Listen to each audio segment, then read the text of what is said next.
Hola, ¿qué tal? Saludos, muy buenas y bienvenidos una vez más a Fútbol 360 Net Braining. Como digo siempre, no a mi canal, sino a vuestro canal. Bueno, pues hoy venimos con un nuevo vídeo, que os prometí para cuando terminase la Eurocopa, que es el vídeo de Toni Kroos conmemorando la carrera y la historia futbolística de un mediocampista de 10, de uno de los mejores mediocampistas que nos ha dado este deporte. Eh, Sin duda, un mediocampista sofisticado que se le recuerda por muchos momentos grandes, desde el gol de su debut, por ejemplo, contra el Rayo Vallecano, que fue un golazo, hasta haber ganado 6 Champions y un Mundial, por ejemplo. Eh, pero que es atípico sobre todo porque también se le recuerdan por buenos registros, por buenos datos. Es decir, eh, número de pases acertados, porque ha habido partidos que ha dado 102 pases y los 102 les ha dado bien. eh, Número de regates, Siempre tiene Toni Kroos esa parte analística por la que se le recuerda, por esos datos tan perfectos, tan sofisticados como es él, ¿vale? Jugador que ca- casi nunca se ha tirado al barro, quitando el partido de España y porque yo tengo la sensación de que estaba nervioso porque él veía que podía ser su último partido, o sea, quitando el partido de España, no ha sido un jugador de barro, por así decirlo, ¿vale? Pero bueno, todo esto lo explicaremos más adelante, así que vamos a comenzar, ¿vale? Vamos con los comienzos de Toni Kroos, porque Toni Kroos nacería un 4 de enero en Greifswald, Alemania. Greifswald es una ciudad como la mayoría de ciudades pequeñas de Alemania, es decir, una ciudad industrial, eh, poquitos habitantes, pues 40.000, 50.000, como Miranda, por ejemplo. Y entonces nacería en Greifswald un 4 de enero de 1990. Y ahí es cuando nacería uno de los más sofisticados y suculentos jugadores de la historia. ¿Por qué decimos uno de los más sofisticados y suculentos? No lo decimos solo porque no se tiró al barro o porque la gran mayoría de las veces acababa con la camiseta limpia, ni tampoco en cuanto a la tecnificación que tenía, a la técnica, al juego bonito que repartía.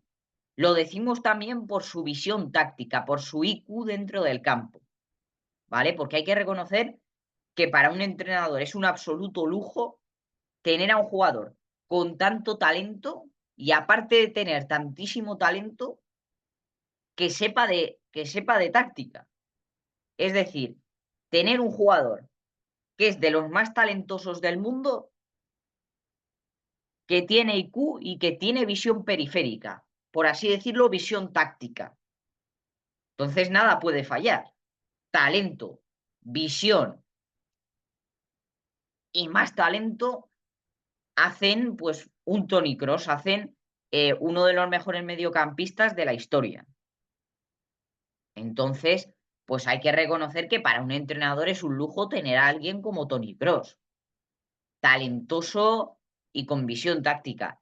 Hay que reconocer que son muy pocos, aunque penséis que no, pero son muy pocos los jugadores que de verdad tienen un determinado IQ. Es decir, son muy especiales. Son pocos también los jugadores que tienen visión periférica, que tienen visión de táctica, que se preocupan por saber de táctica. Entonces, un entrenador agradece mucho eso, ¿vale? Además, es bueno porque cuanta más visión táctica tengas, mejor te vas a poder comunicar con el equipo dentro del campo, ¿vale? O sea, es algo que beneficia a todo el mundo por igual, ¿vale? Pero más todavía al jugador. Bien, interesándose en el fútbol desde muy joven y perfeccionándose cada día. Toni Kroos, a veces decimos que los jugadores así son talentos innatos, etc., etc., pero en realidad no. O sea, Toni Kroos, él lo dice en entrevistas, y esto si queréis lo podéis buscar porque todo queda en internet, ¿vale? Toni Kroos siempre declara que entrenaba muchas horas, finalización, pases, defensa, porque también se quería especializar por si algún día tenía que ser pivote. De hecho, en el Real Madrid ha habido veces que ha tenido que jugar de pivote y lo ha hecho genial. Es decir, sí que es verdad que puede haber alguien que tenga un talento innato, como por ejemplo Lamine Yamal, Messi, por poneros 2 ejemplos. Pero no es el caso de Toni Kroos. El caso de Toni Kroos es el superarse cada día para llegar y llegar como una leyenda, ¿vale? Además, empezando en el juvenil del equipo de su ciudad, empezando en el sub-17, porque allí, a ver, aquí decimos pues, juvenil, cadete, etc., ¿vale? Aquí sí que lo decimos, lo de juvenil, cadete, no sé si me entendéis, pero allí son sub, ¿vale? Entonces empezó en el Gaves juvenil, en el Gaves SC, que luego se pasaría a llamar Rostock, cambió de nombre porque el Gaves FC, por lo que sea, desapareció y se creó el Rostock para sustituir al Gaves, ¿vale? Entonces, empezó en el Gaves, luego se unió a los juveniles del Rostock y en la temporada 6-7, cuando ya era sub-19, el Bayern pagó 2,50 millones de euros, 2.500.000, casi 3 millones por un jugador sub-19. O sea, fijaros si ya Kroos tenía un talento desde tan pronto que el Bayern de Múnich estuvo dispuesto a pagar por él casi 3 millones de euros siendo un sub-19. Es decir, sabiendo que hacían una apuesta muy, pero que muy, muy, muy arriesgada. O sea, es como tú empiezas en las bases del equipo de tu ciudad, vas creciendo, vas creciendo, vas creciendo, hasta el punto de que viene el Bayern de Múnich, pone casi 3 millones de euros encima de la mesa de tu club de origen, siendo tú un sub-19. O sea, teniendo 17, 18 años Kroos. Entonces, fijaros el talentazo que tenía Kroos desde esa época y la capacidad de trabajo. Pues bueno, el Bayern pone 2,5 millones encima de la mesa y se lleva a Toni Kroos cuando aún es un sub-19. Ahora vamos a ver su salto hacia la madurez futbolística, lo que supone un salto hacia la madurez futbolística, ¿vale? En la 6-7 es cuando el Bayern paga esos 2,5 millones de euros al Rostock, al antes llamado Gaves, ¿vale? Es cuando el Bayern pone 2,50 millones al Rostock y se lleva a Toni Kroos. En la 7-8 ya le empiezan a dar minutos en la primera plantilla, pero un año después, en la 8-9, el Bayern decide que para que Kroos coja más soltura, porque en el Bayern no estaba jugando, deciden cederle a uno de los peces gordos de la Bundesliga, que es el Bayer Leverkusen, y se va cedido en la temporada 8-9 al Bayer Leverkusen, ¿vale? Se va cedido en la 8-9 al Leverkusen, donde pega un salto hacia su madurez futbolística, nunca mejor dicho. Es decir, donde Toni Kroos ya es capaz de madurar futbolísticamente, ¿vale? Dejando pues ya unos números impecables, sobre todo muchos goles. El año que Toni Kroos está en el Bayern de Múnich, o sea, perdón, en el Bayern Leverkusen, me he equivocado, es el año más goleador de la historia de Toni Kroos. No ha habido un año, ni siquiera en el Real Madrid, que haya metido tantos goles como metió con el Bayer Leverkusen en la 8-9. No ha habido un año para Kroos más fructífero goleadoramente hablando que ese. O sea que es ahí cuando en realidad salió el verdadero Toni, cuando ya conocimos lo que era este jugador, cuando ya se puso en boca de todo el mundo, ¿vale? Conocimos al Toni que juega para los que saben de la esférica, al Toni que juega para los que de verdad saben de fútbol, ¿vale? Al ver esto, pues el Bayern se dio cuenta una temporada después y en 2010 Kroos pasaría a ser pues uno de los ojitos derechos de la directiva del Bayern.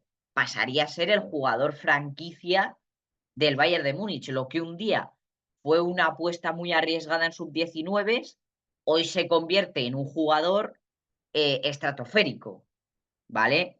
Entonces, pues ya en 2010 pasó a ser el ojito derecho de la directiva del Bayern, ¿vale? Luego en la temporada 12-13 ganaría su primera Champions, ya poniendo todos los radares encima de él, es decir, ganaría la Champions en la etapa de Ribery, de Lewandowski, bueno, sí, de Lewandowski, de Robben, es decir, consiguió consolidarse en un equipo tan sumamente sublime y consiguió ganar la Champions en la 12-13, poniendo ya a todos los clubes de Europa, principalmente al Real Madrid, que es el que luego lo acabaría fichando encima de él. Y en la 13-14, tras ser campeón del mundo en Brasil, tras ser campeón del mundo apabullantemente y haber sido uno de los mejores jugadores del Mundial, y también tras ver que con Guardiola no encajaba, porque fue realmente un choque de estilos, porque al final Guardiola buscaba un MCD permeable, es decir, por eso apareció Kimmich. Kimmich aparece en la época de Guardiola, porque Guardiola busca un MCD que también le puede hacer de lateral largo. Y ahí es cuando aparece Kimmich. En cambio, Kroos no quería jugar de lateral largo, de carrilero. Él, como mucho, jugaba de pivote, pero no era un pivote permeable. Entonces, al no entenderse con Guardiola, Kroos pidió la salida. Kroos pidió la salida y el Real Madrid fue el más listo de la clase, puso 25 millones de euros encima de la mesa, encima de la mesa de los por entonces Deutsche Meisters, campeones de la Bundesliga, llevándose al joven Kroos, que pronto pues, se convertiría en leyenda absoluta del Real Madrid. Fijaros, al final 25 millones por un mediocampista es mucho. Ahora puede parecer que no, porque ahora hay que reconocer que el mercado ha subido una barbaridad.